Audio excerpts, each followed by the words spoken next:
What's up, Rams fans? Or if you're just an NFL closet historian, Elliot Harrison here with Adam Rank, a lifelong Los Angeles LA Rams fan. Listen, teenage Adam would be very happy to know that Guns N' Roses has reunited and the LA Rams are back. Guns N' Roses, I heard, sound pretty sweet, but They're we'll get to that on another list. Let's start with the top 10 Rams moments of all time. Los Angeles Rams LA moments, St. Louis. We're not talking about you. All right, number 10. Let's start with Tom Fears. Tom Fears, a great wide receiver for the 1950s Rams, caught 18 passes in one game. You know who broke the record for catches in a game? I'm going to say Randy Moss. Terrell Owens. Terrell Owens. See, I knew that, but I didn't want to look because I had already cheated. But the one thing, Tom Fears, one of the greatest names of all time. Yep. And this was in the 50s when they didn't throw the ball. It's not like a current NFL team where quarterbacks are throwing the ball 50 times a game. That was in the 50s. One other note, T.O. broke that record in Jerry Rice's last game at Candlestick. Ooh. Ironic. Number 9, Dan Reeves moves the Rams to Los Angeles in 1946. Adam, I thought this had to be on the list, but what was ironic about it is the Rams actually won a championship in Cleveland. Yes. Then he moved the team.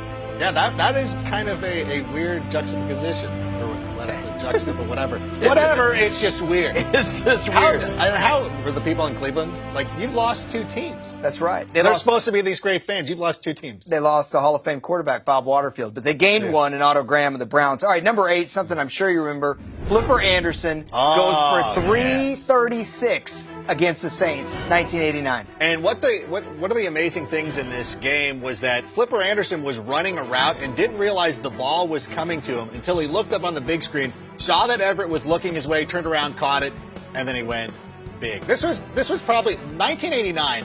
This Rams team was one of the most underrated teams. Beat San Francisco at home early in the season.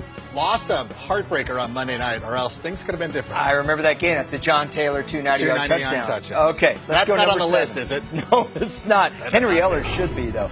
Number 7, Norm Van Brocklin throws for 554 yards in 1951. Against the New York Yanks, that heated rivalry. And again, this goes back to the thing about how forward-thinking this team was in the 1950s. A record that still stands today. You think of all the great quarterbacks who've played over the last 20 years and all the innovations and all the rules changes and stuff, and it still hasn't been broken. Norm Van Brocklin, by the way, Hall of Fame as well.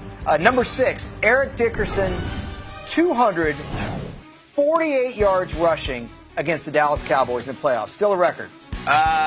This might be my favorite moment. That really is one of my favorite moments of all time. Get him, Ron Fellows. As an NFL fan, Rams fans had a huge inferiority. Dieter Brock! The Rams had an inferiority complex towards the Cowboys. I was at this game. We were taunting those. I was like 10, and I was taunting these Cowboys fans. We knew the next week we were going to go and lose to the Bears, but it didn't matter. We beat the Cowboys. You just lied about your age. You were over 10. Okay, number 5. Number 5. This is a really cool one. You and I were talking off camera about this. Woody Strode and Kenny Washington break the color barrier. You might wonder why it's not higher. Number 1, they were not the first African-American players in the history of pro football. There had just been a hiatus. Yes, Fritz Pollard, exactly. And this wasn't as big a moment as Jackie Robinson, but still incredibly significant. And they were Jackie Robinson's teammates at UCLA, and Kenny Washington was actually a very good baseball player. Some say better than Jackie Robinson. Love that. Okay, number 4, we're back to Flipper Anderson again. Adam, take it away. Flipper Anderson was one of the most underrated wide receivers in the NFL during his era. This game against the Giants was pretty amazing. Going into New York, winning that game, this is an overtime moment. Flipper Anderson just runs up the tunnel. Jim Everett, I feel North Turner. That's North right Turner. There. Jim Everett never really given his. If he could have played with Dickerson, who knows what could have happened. That Giants team would win the Super Bowl the next year. Good team. Okay, number 2. Actually, we're on number 3. I'm getting so excited I'm jumping ahead. But you know what? I do get excited when we talk Eric Dickerson because, Adam, I don't think any player has ever had as great a start to his career as Eric Dickerson. Well, he set the rushing record as a rookie with over 1,800 rushing yards. Then he followed it up with this season, 2,105. And he did it. He finished it in Anaheim Stadium against the Houston Oilers. Yep. And my friend was in the restroom when that happened. How terrible is that to be in the stadium, but he was gone. He missed it. 3,900 yards rushing in 2 seasons. 3,900. That's insane. Okay, number 2. Another win over the Cowboys. All right, easy. Watch this. This play right here to Billy Waddy, he's going to run through about 35 Cowboys. I think he runs past Tom Landry, too. Billy Waddy runs into the end zone. Here's the interesting thing.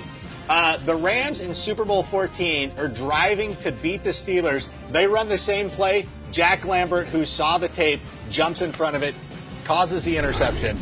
That was a huge swing right there. All right, number one top moment. It's got to be a championship because the Rams had lost in 1949 to the Philadelphia Eagles and Steve Van Buren. 1950, they lose to a great Cleveland Browns team on a last-second Lou Groza field goal. 51, incredible offense the Rams had in the 50s. You know what's funny is when I was in high school, me and my buddies would sit there in the Big A, and we would talk about this 1951 championship for hours and hours. I don't believe it. No, we never did. I don't Come believe on. it. Beating the Cowboys, that game against the Cowboys in 85, because we beat the Giants and we beat the Cowboys, and you knew we were going to go to Chicago and lose, but you didn't care. You're like, whatever, we beat the Cowboys.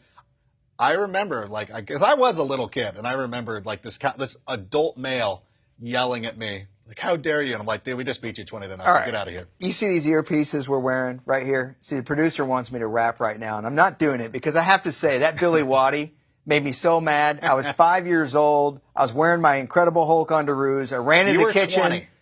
Ran into the kitchen and cried to my mom that it was going to be Roger Staubach's last game. And you ruined it. He threw his last pass No, you ruined it. He threw his last pass to Tom Rafferty. It was Ray Field Wright. But whatever.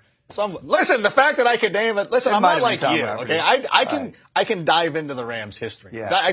The fact that I pulled an old school Cowboys lineman, I think it's pretty impressive. I know. I thought Michael Jersey's Downs on point was on that field too when Eric Dickerson was running. I know that from Tecmo Bowl. It was as a little kid. That was honestly the biggest moment. Probably every Cowboys football. Any Rams fan.